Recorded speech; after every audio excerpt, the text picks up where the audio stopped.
तो सांग माने आज हूँ मु आपण सहित आउ गोटे रेसिपी शेयर करी से गोटे मिठीर रेसिपी आटा पुणी नड़िया या नड़िया मिठी।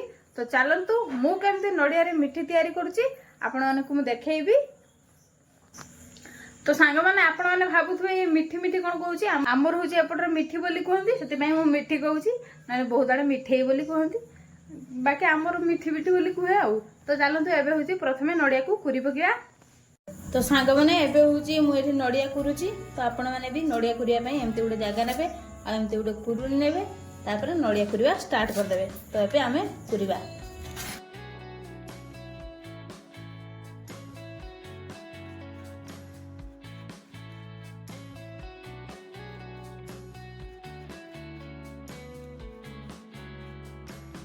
तो सांग मैंने देखंतु एबे होची नड़िया मु सब कुरी देछि।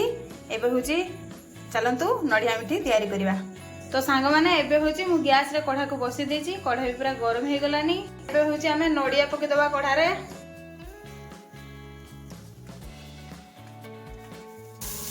तो एबे होची चीनी पकिबा।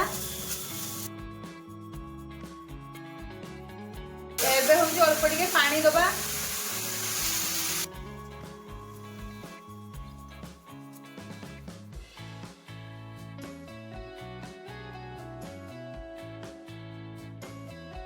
तो ये तुम अलीच देना हूँ स्वाद बढ़िया लगे माने मिठी गोटे स्वाद अलग प्रकार आसना बढ़िया सुंदर हुए।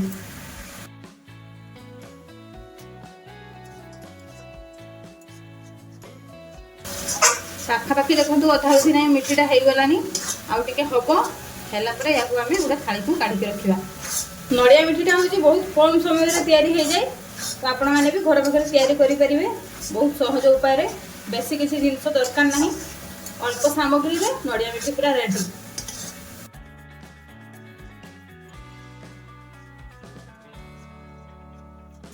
तो एबे होची रेडी हेई आम नड़िया मिठी। एबे होची याको गोटे जगह को काढ़ी के रखिदबा आउ गुल गुल करके मिठी तैयारी करबा।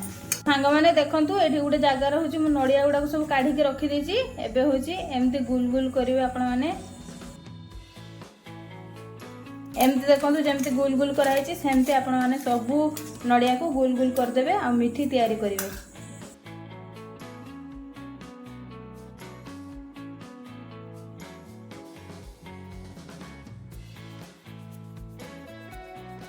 तो सांग माने एबे देखंतु रेडी हेई आम नड़िया मिठी।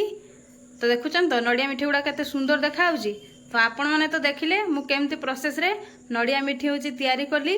तो आपण माने एमती नड़िया मिठी तैयारी करके प्रभु श्री जगन्नाथ पाखरे भोग लगातु। आज जदि मो नड़िया मिठीर रेसिपीटा आपको भल लगी तेबे मो वीडियो रे गोटे गोटे लाइक करेंगे गोटे गोटे कमेंट करेंगे आ मो रेसिपीटी समस्त शेयर करेंगे आ मो चैनल टी को सब्सक्राइब करेंगे। तो सांग माने एमती नुआ नुआ रेसिपी आपण मानक पई मु नै आसीबी। तो सेता बेले पर्यंत रहुची नमस्कार। जय श्री जगन्नाथ।